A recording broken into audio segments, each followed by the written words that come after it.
नाज़रीन, अवामी न्यूज़ में ख़बरनि जो सिलसिलो जारी है। हिन वक़्तु असीं तव्हांखे घोसपुर मां ख़बर ॾींदा हलूं त 6 ॾींहं अॻु शहीद पाड़े जो रवासी नौजवान फरमान मलिक सां हिंदू बिरादरी जे चइनि जवाबदार पप्पू मल, अमित कुमार, नितेश कुमार, बब्बू मल नौजवान जिनसी ॾाढाई जो निशानो बणायो, जंहिं जी शुरूआती रिपोर्ट रिश्वत एवद रदोबद करण खिलाफ़ मुतासिर नींगर जे वालिद जो कंदकोट जे सिविल अस्पताल जे डॉक्टर खलीक अहमद बाजकानी खिलाफ़ एहतजाज मुज़ाहिरो करे सख़्त नारेबाज़ी कई है। जी असां अॼु मौजूदु आहियूं घोसपुर शहर जे सैद माला में, जिते 6 ॾींहं पहिरियां हिंदू बिरादरी जे चइनि जवाबदारनि जे तरफ़ां जेके नंढड़े फरमान अली मलिक सां जिनसी ॾाढाई कई वई हुई। अचो त हिते मौजूदु उनजे वारसनि खां पुछूं ऐं मुतासिर नंढड़े फरमान खां पुछूं त उनजो इन बाबति वधीक छा चवणु आहे। 4 ॼणनि वाणियुनि शराब पीआए माखिया जिनसी ॾाढाई करे आहिनि। हिकु पप्पू, नितेश, बब्बो, रितू माखे शराब पीआए माखे हेठि सटी हलिया विया आहिनि। नितेश कुमार।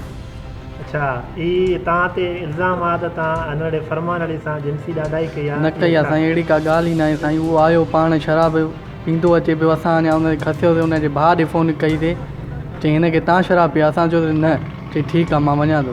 पोइ हिन खां पोइ हिते आयो आहे थाणे ते, चयो अथई रेप, हुते पुलिस वारे खे गिनी आयो आहे, चयो अथई त शराब पीआयो अथई ॿारनि खे, पोइ हिते माने चयो अथई रेप कयो अथऊं। अहिड़ी का ॻाल्हि न आहे साईं, हाणे भले असांजी DNA टेस्ट कराइनि, अहिड़ी का ॻाल्हि न आहे साईं। जी साईं, असांजा वरिता था। कॾहिं वरिता अथव? उहे साईं 3 ॾींहं वरिता हुया। हुन नालो पप्पू कुमार। छा मसइलो आहे? तव्हां ते इल्ज़ाम आहे त तव्हां नंढड़े सां जेका जिनसी ॾाढाई कई आहे?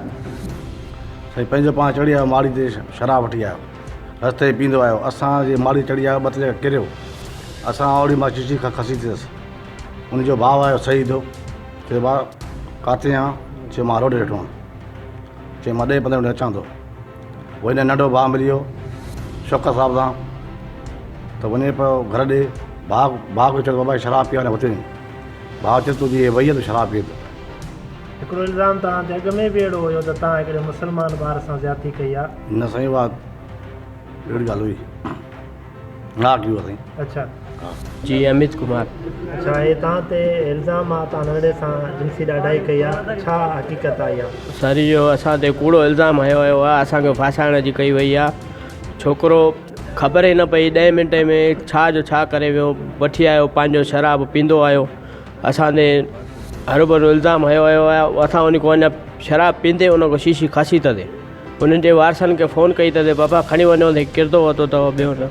त उन जा वारस आया, उनखे गिनी विया, पोइ वरी साॻियो मोटी आया त पापा चए तव्हां हिन सां ज़्यादती कई आहे। असां ते कूड़ो इल्ज़ाम हयो वियो आहे, महिरबानी करे असां इंसाफ़ कयो। नितेश कुमार नालो आहे। तव्हां ते इल्ज़ाम आहे त तव्हां नंढड़े फरमान अली सां ज़्यादती कई आहे, छा हक़ीक़त आहे? न साईं, अहिड़ी काई बि ॻाल्हि कोन्हे। पाण आयो, असां वेठा हुआसीं हुते, माड़ी ते चढ़ी आयो, शराब पीतल हुयो, थोरो बचियल हुयो, असां खसियोसीं, किरंदो वरिते पियो। उनजे भाउ ॾे फ़ोन कई त असां, उन चयो मां अचां थो। वरी उहो आयो आहे, वठी वियो अथसि। वरी 5 मिंटे खां पोइ आयो आहे, चए तव्हां हिनखे शराब पीआयो आहे। असां चयो असां छो पीआईंदासीं, पाण पी आयो आहे। सर, असांजो नंढड़ो फरमान अली उन्हनि हिंदुनि वटि 2-2.5 महीना अॻ में बीठल हुयो। उन जी 3-4 हज़ार पघार हुई। असांखे 2 ॾींहं अॻ में ख़बर पई बाद में त असांजे नंढड़े खे शराब पीआयो अथऊं। राति जो वक़्तु हुयो, 10 टाइम अलाए केतिरो बि थी सघियो, असां हिते कोन मौजूदु हुयासीं। नंढड़े मुंहिंजे खे शराब पीआए 4 ॼणनि जिनसी ॾाढाई कई आहे, ज़ना करे उनखे वीचारे शराब पीआरे उनखे हेठि सटियो अथऊं। असां सां इंसाफ़ कयो वञे। असां SSP कश्मीर, DC कश्मीर साहिब खां अपील था कयूं। असां मिसकिन ग़रीब आहियूं, असांजी वावर करण वारो कोई बि कोन्हे।